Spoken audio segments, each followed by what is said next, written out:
What's going on, everybody? LK here, and today I'm coming at you with the part 2 training mode video about what you can actually use in training mode in this game, how to use it. So last week I touched on just the basic defensive stuff, like how to defend against air dash high, dash low, or dragon rush after assist, and some basic problem solving. This week I'm going to be a little bit more specific. 3 things I want to talk about this week is drilling, common situations, some more in-depth, more examples of problem solving you could do, and just general experimentation. Because these 3 things are honestly about 70% of my time in training mode. So to get started, drilling. So one thing about this game is there are a lot of common repeated situations. There are a lot in fighting games in general, but I feel like Dragon Ball, it's more common than other games. One of them being, and this is something I've covered before, actually, Super Dash. So here, as opposed to before, when the game came out, there was only 1 slot for random. Now there's 8 slots. So there was only 1 slot before for recordings. So you can do a lot. In this example here, I'm basically going to use my anti-super dash tactics and just drill them. So I only do it when they super dash.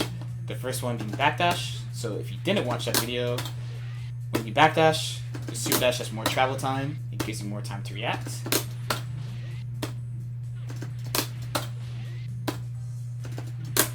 That's why you see people backdash so much full screen. It gives you a good amount more time. I could actually do this all day. Okay. When you get good at that, you could step it up a little bit. Give it air level 3. You can practice doing your air level 3. And the trick to doing this, just as a review, is you input your quarter circle, and then when you see them super dash, you press the button. The benefit is you could do it really, really late, because your move is frame 1 invincible.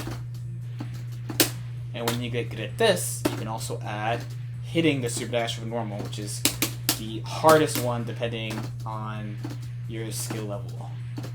And your character also. With Bardock, this is, I know some people will say this is pretty easy. I think it is medium difficulty. You could definitely miss this, as I just did. But with a character like GT, I can do this all day. As I say, I say as like, yeah, I'm never sure, right? There we go. Yeah, his jump light is enormous. And so you should be able to do this pretty consistently. Okay.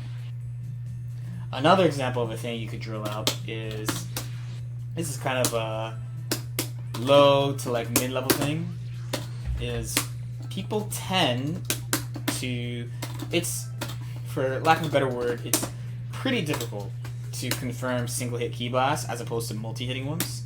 So people tend to fire air key blasts and not actually see whether or not it hits, they just do it. So here you can practice, this is a simple drill to only 2H when they vanish. I'll do it a couple more times. And 2. He didn't do it. Give me one more vanish, please. There you go.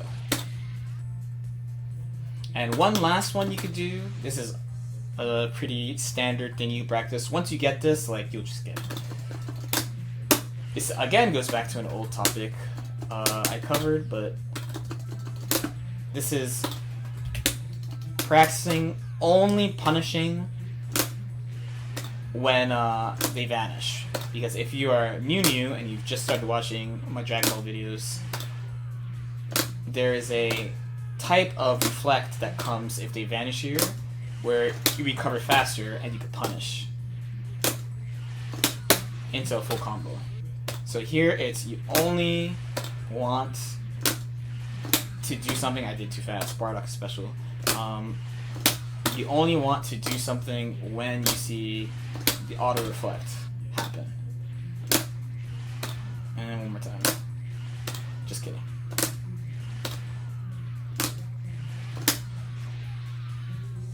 So these are 3 pretty common situations. Now that you know this, you probably are thinking of a bunch of common situations that happen to you all the time. These include things like 6M would be a good one. Another one would probably be after blocking a Vanish. That happens all the time.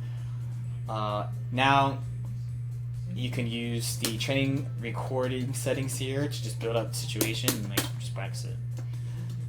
So number 2 would be problem solving. So here I'm going to use a pretty simple one, is Trunks. So Trunks. So Trunks, LOL, he doesn't have a 2L low.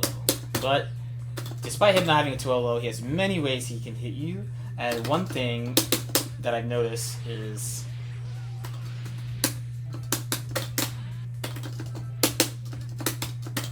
that there's something special about, I don't know if I'm saying this the right way, but there's something special about the hit stop or something, where it's just hard to block Light Shining Slash after jabs specifically. So this is actually something I was practicing last night. Bardock can actually punish it after reflect, on reaction.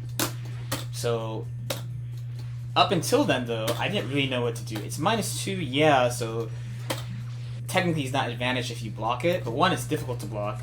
2, if you do block it and he's -2, it's a guessing game. He's not so disadvantaged you could punish him, so he could still do something like he could reflect you, he could level 3 you for pressing a button, he could do a bunch of stuff. All super risky, but the options are still there.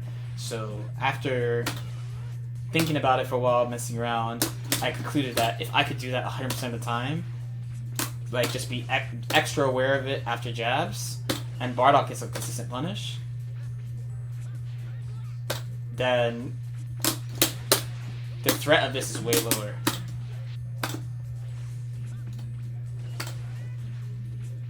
So this is a pretty simple problem compared to some of the other problems in the game. Sometimes you get to the point where you're like, well, and a quick example would be Yamcha. I'll bring him in a second. We'll do one more of these. Okay. Yamcha is probably a better example, because since they nerfed this, of course I did the worst way possible. Since they nerfed that, before it was probably about 24 frames. Now that they made it slower, that is guardable, but just guarding Yamcha is a problem in itself. So you would have to sit in training mode and come up with a solution like, how do I want to guard Yamcha? And as I play him against other people, I've seen like many different philosophies on like how people are practicing against him and been like, oh, this is how I deal with them. I can also tell when people have taken no time to practice against him because they get hit by everything.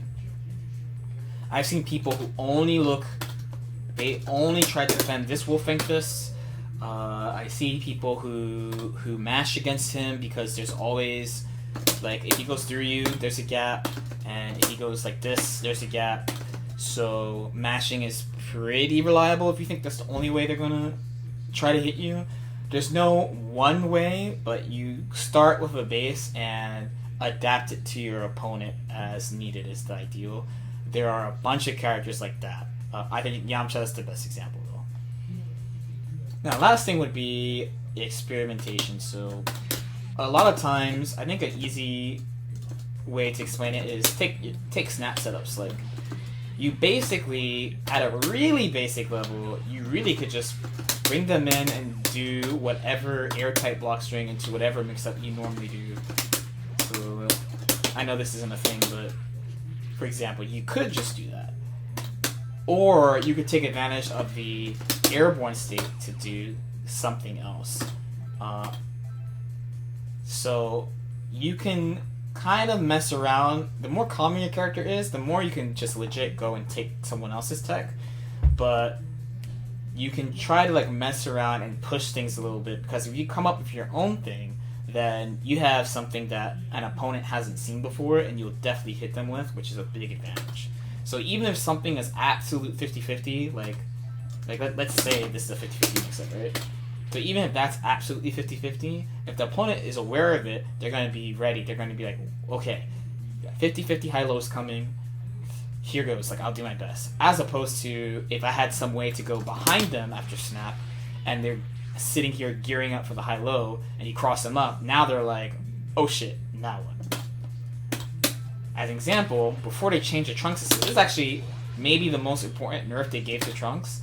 This thing that I did right here, this used to pull them out of the corner. The trunks actually pulled them out of the corner before. Now he doesn't do it anymore. So you used to legitimately be able to do. So you used to be able to do low. That's the low option. The high option is pretty straightforward too. So you have your high option, but you also had a cross-up option where you could go behind them. They changed it when they changed the way his assist worked in the corner. I think they were aware of it and thought it was too weird for some. I'm not gonna say for some reason. It was dope when I had it, but I had a third option. So after presenting the high-low, the next time, or if I just really needed a hit. Not even if I presented the high-low. Sometimes I really needed a hit. I'm like, well, they're looking for high-low. Boom, cross up. So don't be afraid to like use tools that are a little bit unusual, uncommon. Try to come up with something unique. Because if you come up with something that someone else hasn't thought of, you get at least one guaranteed hit. And there's a bunch of other examples of things you can experiment with too. So hopefully that helped. I'll have the video for the part 1 in one of these corners. There will be a subscribe button and another one of these corners. Like, comment, subscribe. Thanks for watching, and I'll see you next time.